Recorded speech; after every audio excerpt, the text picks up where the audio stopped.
बाप रे, भूत भूत ऐसे जोर से चिल्लाने लगता है। तुम्हें मुझसे अब कोई नहीं बचा सकेगा। और ऐसे वो भूत उसे गांव की सरहदों पे स्थापित उसके घर ले आती। कौन हो तुम? मुझे यहाँ क्यों लाई हो? तुम्हें नहीं पता कि मैं कौन हूँ? तुम्हारे आलस ही मेरे मौत का कारण है। उस दिन मैं बीमार होने के कारण बीच रास्ते में पड़ी हुई थी और तुमने मुझे देखकर लापरवाह से मुझे वैसे ही वहां छोड़कर चले गए। अगर तुम मुझे उस दिन अस्पताल लेकर गए होते तो आज मैं जिंदा होती। मुझे नहीं पता था कि तुम मर गए। अगर मुझे पहले पता होता तो मैं तुम्हें ऐसे नहीं छोड़ता। उस दिन के लिए मैं अब बदला लूंगी।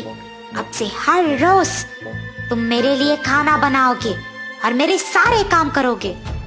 मैं अपने खुद के घर में ही काम नहीं करता हूँ। मेरे ही काम मेरी बीवी करती है और तुम कह रही हो कि मैं तुम्हारे सारे काम करूं? मैं नहीं करूंगा। उसकी बातें सुनकर भूत को बहुत गुस्सा आता और वो उसका गला जोर से पकड़ लेती है। अगर तुमने मेरे काम सारे ढंग से नहीं किया और मेरे लिए खाना नहीं बनाया तो तुम मेरे खाना बन जाओगे। मुझे छोड़ दो, कृपया मुझे कुछ मत करो। मैं तुम्हारा कहाँ मानूंगा। और ऐसे कहने पर वो उसे छोड़ देती है।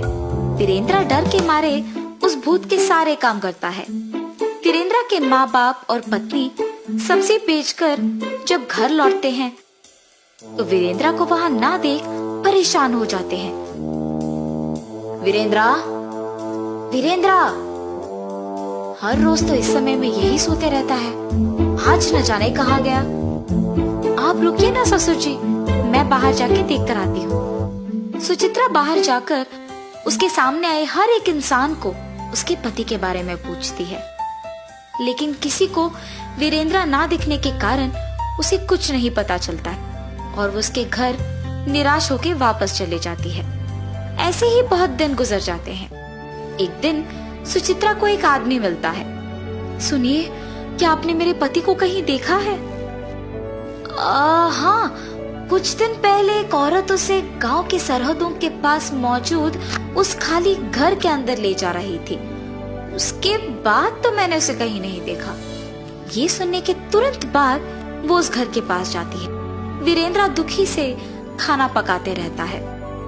अगर मैं भी मेरे परिवार के साथ काम कर रहा होता तो बहुत खुश होता। अगर मुझे आलस नहीं होता तो आज मुझे ये दिन नहीं देखना पड़ता।